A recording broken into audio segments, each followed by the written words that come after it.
बिहार के चुनावी कार्यक्रम में प्रशांत किशोर ने मुसलमानों के बीच यूपी के सीएम योगी का नाम क्यों लिया? क्योंकि योगी आदित्यनाथ बिहार के तो है नहीं, लेकिन बिहार में नीतीश को हम हरा देंगे कहते कहते योगी को भी हम हरा सकते हैं अगर 20% मुसलमान हमसे जुड़ जाए। ये बात उन्होंने क्यों कही? दूसरा सवाल, क्या महागठबंधन को मिले 76% में से 20% मुस्लिम वोट भी शिफ्ट हुए तो बिहार चुनाव के नतीजे बदल जाएंगे? ये एक अहम सवाल है, क्योंकि पिछली बार के चुनाव ने जो एआईएमआईएम ने कमाल किया था, जिसके वजह से आरजेडी को नुकसान हुआ था, यह सवाल एक बार फिर खड़ा होता है। तीसरा सवाल, क्या इस बार बिहार चुनाव में प्रशांत किशोर की पार्टी कोई बड़ा फैक्टर बन सकती है? और यह बड़ा फैक्टर किसी नए बिहार के सिलसिले में नहीं तो वोट अरिथमेटिक के मुद्दे से बनेगा, 40% और 20% की राजनीति से बनेगा। इसी सवाल के साथ दरअसल मैं शुरुआत करना चाहता हूं। हमारे साथ में जनसुराज पार्टी के जनरल सेक्रेटरी इस वक्त जुड़े हुए हैं, पवन वर्मा जी। पवन वर्मा जी, पहला सवाल तो यही है, नए बिहार बनाएंगे की बात करते करते एक बार फिर जो राजनीतिक पार्टियां पॉलिटिकल अरिथमेटिक की बात करती है, कोई सनातन की बात करता है, कोई अल्पसंख्यकों की बात करता है, कोई जाति जनगणना की बात करता है, उसी आधार पर आपकी भी पार्टी चलते हुए नजर आ रही है। यह 20% मुस्लिम की बात कहां से आई? साहिल जी, अगर आप प्रशांत किशोर को फॉलो करते रहे हैं, 2 साल की कड़ी पद यात्रा के बाद अब बदलाव यात्रा चल रही है, तो वो क्या मुद्दे हो, क्या विषय उठा रहे हैं? वो उठा रहे हैं बुनियादी विषय, रोजगार, आर्थिक प्रगति, अपनी आवाम की जिंदगी में बदलाव लाना। वो उठा रहे मुद्दा कि बच्चों के भविष्य का सोचिए, शिक्षा का सोचिए, स्वास्थ्य का सोचिए। चुनाव हम लड़ रहे हैं, पर हमने हमेशा कहा है कि बिहार की लाचार, असहाय, गरीब और पिछड़ी जनता को आज 30 साल से वही लोग कठपुतली की तरह नचा रहे हैं। किस मुद्दे पर? धर्म जाति, धर्म जाति, हिंदू मुस्लिम, मंदिर मस्जिद। हम उससे ऊपर उठ के जनसुराज का एक नया संदेश है कि हमको बिहार में अगर बुनियादी परिवर्तन लाना है तो कठपुतली बनने के बजाय हमें अपने अंदर अपने आप बदलाव लाने के लिए अपनी सोच को बदलना पड़ेगा और अपने लिए इस बार अपने बच्चों के लिए वोट की मांग करनी पड़ेगी। अब इस परिप्रेक्ष्य में आज जो प्रशांत जी ने कहा, जिसका आप विश्लेषण कर रहे थे, मैं सिर्फ ये टिप्पणी करना चाहता हूँ। मैं सिर्फ ये टिप्पणी करके आप फिर से मुझसे सवाल पूछिए। देखिए, बदलाव की बात जब होती है तो उसमें ये नहीं होता कि एक ही कौम के आधार पर होगी। हिंदू भी मिलेंगे, मुसलमान भी मिलेंगे, गरीब भी होंगे, अमीर भी होंगे, हर वर्ग समाज के वो लोग होंगे जो चाहते हैं कि बिहार में अब एक नया भविष्य लिखा जाए। उस परिप्रेक्ष्य में प्रशांत जी ने कहा कि मुसलमान भी इसके हिस्सेदार हैं, इसके भागीदार हैं, हिंदू भी हैं। कभी भी उन्होंने हिंदू मुसलमान की राजनीति की ही नहीं है। उन्होंने तो बुनियादी मुद्दों को उठा के बिहार में बुनियादी परिवर्तन की बात की है। तो आपने सही कहा पवन वर्मा जी की 2 महीने से प्रशांत किशोर जो बिहार की यात्रा कर रहे हैं, उनके मुद्दे बुनियादी मुद्दे रहे हैं, ये बात तो ठीक है। पहली बार एक तीसरा एंगल लेकर यहां पर प्रशांत किशोर चुनाव मैदान में उतरे हैं। वो ये कहने की कोशिश कर रहे हैं कि हमारी जो क्लीन स्लेट है उसके आधार पे आप हमारे साथ खड़े रहिए, हमें एक नया बिहार बनाना है। ये बात यहां तक बात कहते हैं, वहां तक ठीक है, लेकिन ये बात मुझे नहीं समझ में आई। आप तो राजनीति में रह चुके हैं, आपको तो पता है कि राजनीति किस तरीके से होती है। जब बिहार में आकर योगी आदित्यनाथ की बात की जाती है, बिहार में आकर आप ये कहते हैं मुस्लिम समुदाय के सभा में कि आप 20% यानी कुल 18 में से 3 से 4% भी मुस्लिम मुझे दे दीजिएगा, देखिए यहां पर मैं कमाल कर सकता हूं। यह बात जब कहना शुरू होता है तब कहीं आप एक इन ब्लॉक किसी धर्म के लोगों को कह रहे हैं कि हमें आप वोट दीजिएगा। यहां पर आकर समझ में आता है कि यह राजनीति का कुछ एक नया पैतरा है। सर पवन वर्मा जी, देखिए, मैं आपके सामने 3 बातें रखता हूं। पहली बात तो यह कि अब तक बिहार में साहिल जी क्या होता आ रहा है, आरजी के डर से हिंदू और समुदाय बीजेपी को वोट देते हैं, बीजेपी के डर से मुसलमान आरजेडी को देते हैं। ये दोनों पार्टी को बहुत सूट करता है। वहां भी वोट बैंक की पॉलिटिक्स चलती है, यहां भी वोट बैंक की पॉलिटिक्स चलती है।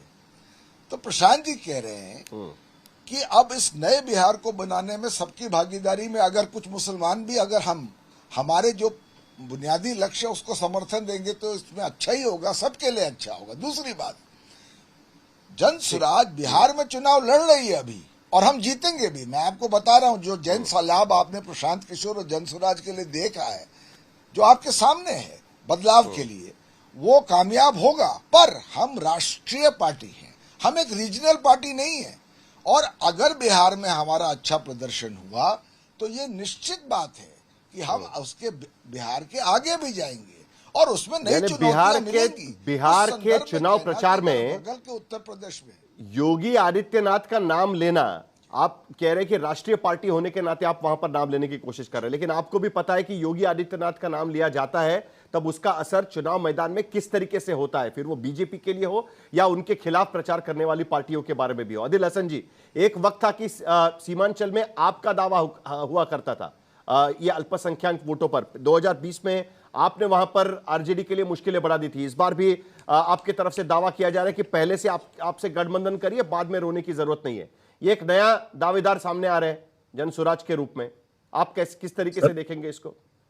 सर अच्छी बात है प्रशांत किशोर साहब आ रहे हैं, लेकिन प्रशांत जी से पूछेंगे सब रिटायर्ड प्लेयर को क्यों ले आते हैं? जो आरसीपी सिंह भाजपा में मंत्री थे, पप्पू जी भाजपा के एमपी थे, मनीष कश्यप गांधी जी को गाली दिया, वही गांधी जी का फोटो लगाते हैं। सब रिटायर्ड प्लेयर को लेकर आते हैं। 243 नया फेस लेके आइए ना।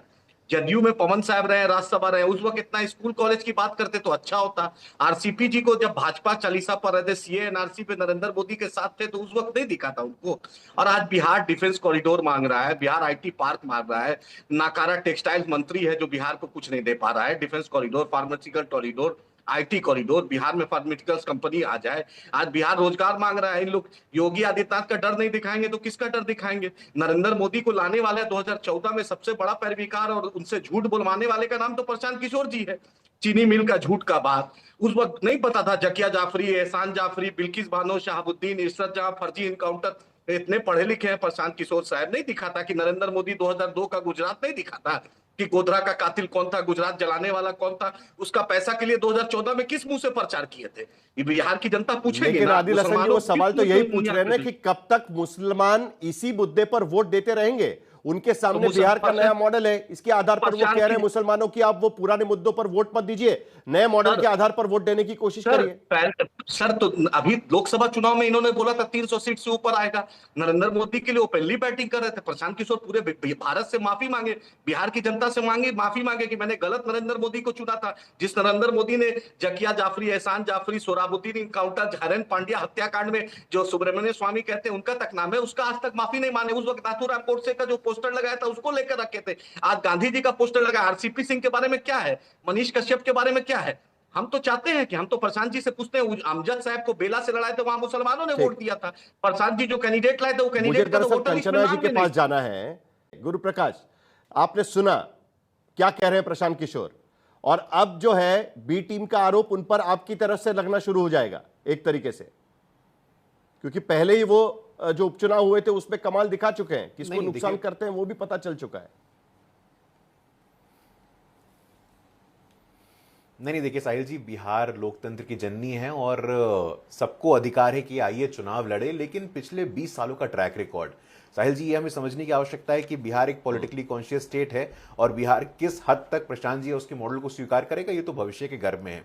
मैं भी उनके नेता की बातों को सुन रहा था। वरिष्ठ नेता हैं, पूर्व में राजनयिक भी रहे हैं, राज्यसभा के सदस्य भी रहे हैं, और अभी जिन प्रकार की बातों कर रहे थे नीतीश कुमार जी के बहुत सहयोगी थे और आज वहां चले गए हैं, तो ऐसी बातों को करने से बचने की आवश्यकता है। दूसरा, जहां तक बिहार के कमिटमेंट की बात है, अभी आपने अपने प्रारंभिक उद्बोधन में बहुत अच्छी बात कही साहिल जी, हम ध्यानपूर्वक सुन रहे थे कि बाहर से भी नेताओं को आयातित करके बुलाया जा रहा है। ये कौन नेता है साहिल जी?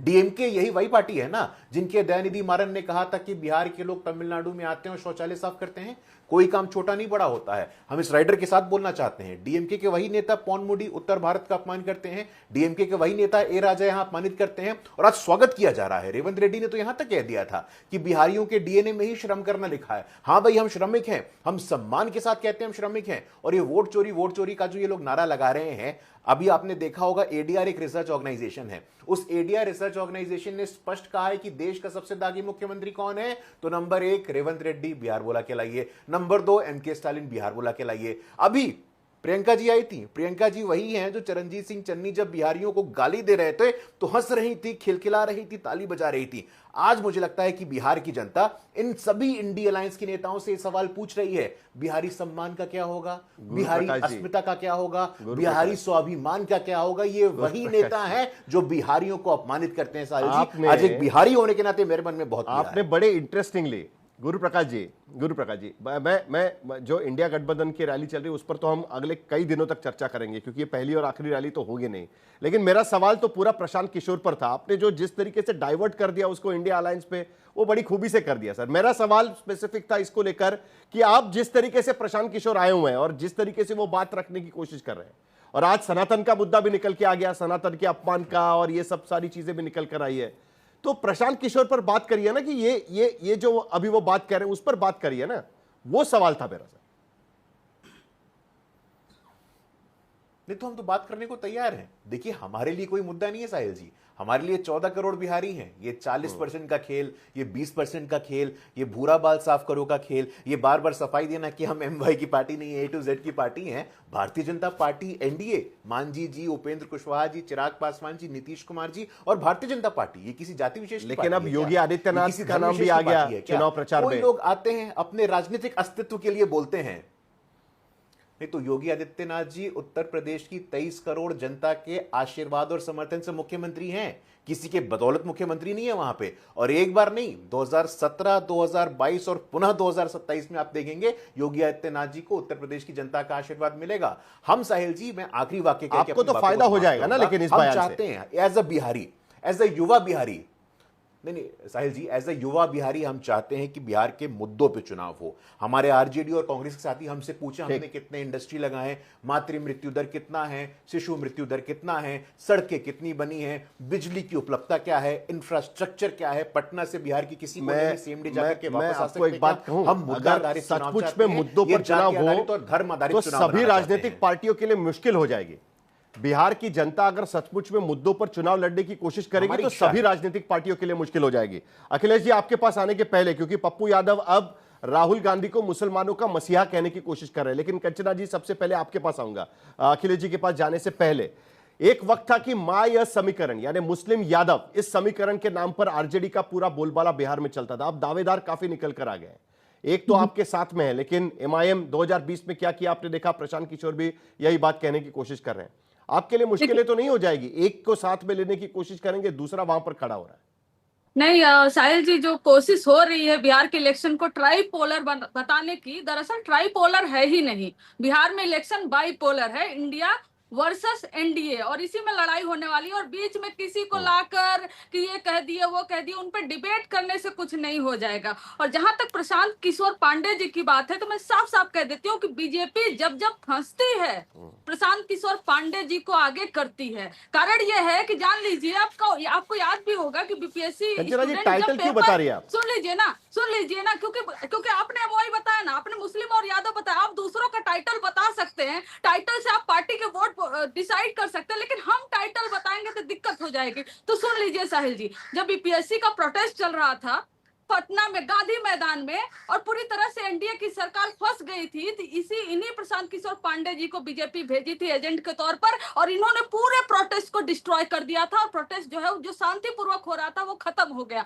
और अभी जब वोट चोरी का, तब क्या था, तब परीक्षा चोरी हुई थी, पेपर चोरी हुआ था। और अभी जब वोट चोरी के मुद्दे पर जब बीजेपी पूरी तरह से घिर गई है, तो वो क्या कर रही है, तब भी प्रशांत किशोर पांडे जी को आगे कर रही है। तो क्या है, ये यही है, इनके प्लांटेड एजेंट हैं जो इस तरफ से नहीं उस तरफ से थर्ड पोलर के रूप में बताए जाएंगे। लेकिन हकीकत यह है, प्रशांत किशोर पांडे जी की कोई अस्तित्व नहीं है। हर साल चुनाव में एक पार्टी आती है, पिछले साल 2020 में आई थी द पीपल्स पार्टी, बहुत एकदम हल्ला हुआ था, the people's party third front.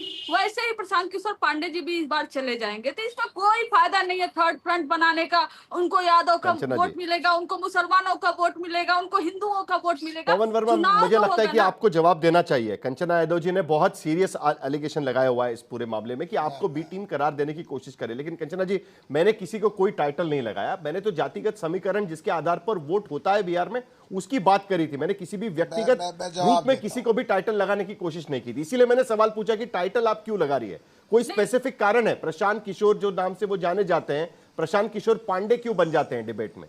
ये मेरा सवाल था दरअसल। मैंने कोई टिप्पणी नहीं की है बाकी। मुझे 10 सेकंड दीजिए, मुझे 10 सेकंड साहिल जी दीजिए। मैं एक बार और जवाब देना चाहती हूँ। आपको मुझे याद जवाब होगा देने दीजिए साहिल जी। हाँ पवन वर्मा जी, एक मिनट, वो क्लैरिफाई कुछ कर रही है, जरा उनको सुन लेते हैं प्लीज। 10 सेकंड बस जी। 10 कंचना जी सेकंड। बोलिए। आपको याद होगा कि जाति को लेकर, हर चीज को लेकर प्रशांत किशोर पांडे जी, लालू जी, तेजस्वी जी पर अटैक करते हैं, डिग्री को लेकर अटैक करते हैं। और आपको मालूम होगा, याद होगा अभी कि 40 ये विधानसभा 40 जो जिला का नाम पूछ रहे थे राहुल गांधी जी से, और वो जो निशिकांत दुबे जी, डिग्री दुबे जी है ना, और ये डिग्री पांडे जी हैं। तो प्रशांत किशोर पांडे जी डिग्री पांडे जी हैं, जो सबकी डिग्री पूछते हैं, मोदी जी की डिग्री नहीं पूछते हैं। ये पूछेंगे अपोजिशन पार्टियों की डिग्री, जिला का नाम बताते। पूरी तरीके से गेम जो प्लान है ना, ये बीजेपी का है, बीजेपी के एजेंट हैं, और उन्हीं के फायदा हमारा वोट पवन वर्मा जी, को थर्ड पोलर पार्टी बनाकर भेजी गई है, जबकि ऐसा कुछ नहीं होगा। बाई पोलर इलेक्शन आप बिहार की राजनीति में पवन वर्मा जी, गठबंधन